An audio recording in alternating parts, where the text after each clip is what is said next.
دعای داخل شدن به مسجد.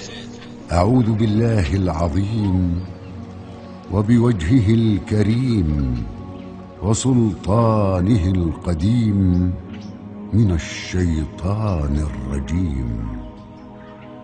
بسم الله والصلاة والسلام على رسول الله. اللهم افتح لي أبواب رحمتك.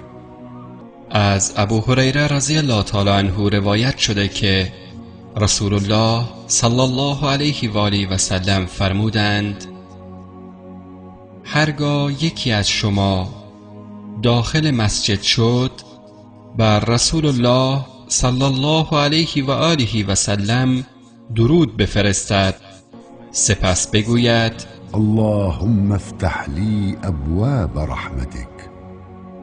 و در روایت سرور زنان دو جهان فاطمه زهرا رضی الله تعالی عنها چنین آمده است: بارالها گناهان مرا بیامرز و درهای رحمت خود را بر من بگشای.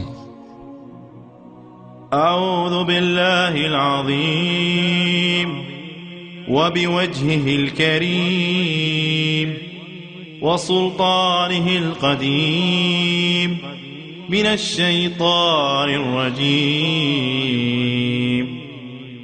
بسم الله والصلاة والسلام على رسول الله. اللهم افتح لي أبواب رحمتك